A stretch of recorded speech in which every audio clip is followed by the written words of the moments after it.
What a topic this week, huh? Controversial, shocking, bold, perfect health.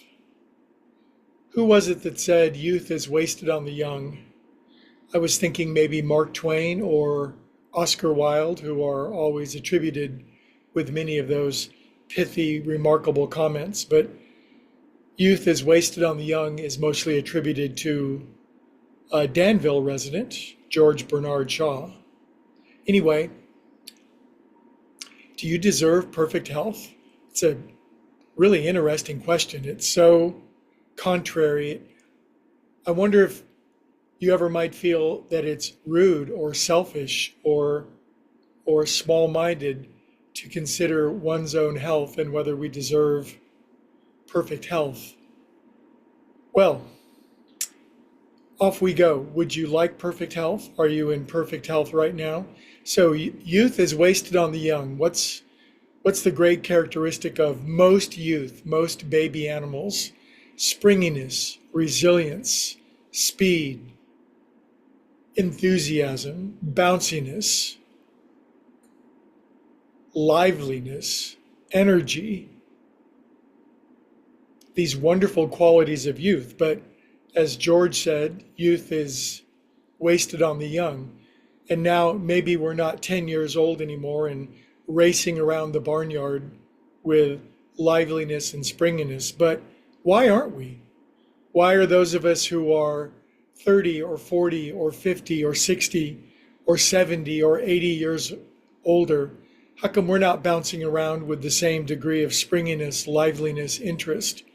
We know of people who are older than us or the same age that obviously demonstrate different levels of health. Of course, we could attribute this to DNA and parentage, and obviously a good deal of that, or a partial deal of our health could be attributed to that. But I think we attribute far too much of what we think health is and our own connection to health to our heredity and our DNA. So let's look at this from a yoga aspect. Yogis say that we really consist of various she's the weird word, SHEATHS, layers, easier word to say. We consist of various layers of being, and they generally categorize into 5. And the outer layer is our physical layer that's subject to our DNA and our parentage. It's our flesh, blood, and bones. But we also have these more subtle bodies, breath body, then we have mental body, what we think, then we have wisdom body, our access to spiritual wisdom, truth, principle, and law. And then, of course, our most subtle body, which is one and the same with infinite, perfect, loving spirit and health, which is called Anandamaya Kosha, bliss body. So each and every one of us in any given moment is demonstrating our access to those 5 bodies. Some people have very little access to their wisdom or their bliss bodies, and therefore our worldly bodies show evidence of degeneration and degradation and pain and suffering. And that's what we see here on the physical plane. Well, how did bouncy little kids, you remember being 10 years old, cartwheels, handsprings, couldn't wait to get up in the morning, go out and play, have big fun. How did that become you today? Well, 3 of our own personal bodies took over. Our thought body, the way that we think, our emotional body, the way that we conduct our emotional life, and our physical body, the way that we manage our physical affairs, exercise, diet, engagement, behavior towards others, etc.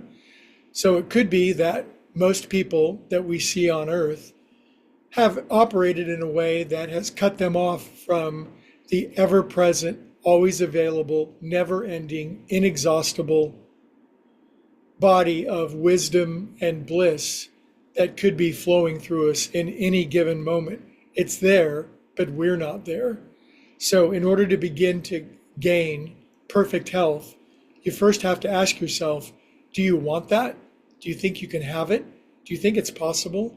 Are you willing to even consider the notion that you could, if not be in perfect health, be a great deal healthier than you are right now?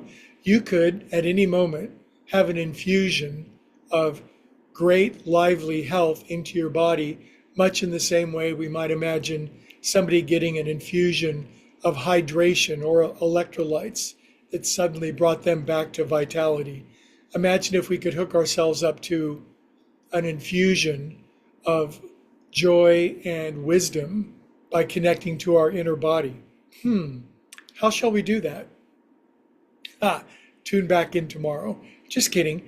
We meditate, we pray, and we begin to consider what we're doing with our own physical body, our own emotional body, and our own mental body that might be disconnecting us or blocking us off from the perfect health that is always available to us and we had when we were 10 or 20 or 25, that if we don't have it now, it's not because it's not there, it's because we've fallen into the human delusion of the belief in age and chronology and DNA and materialism.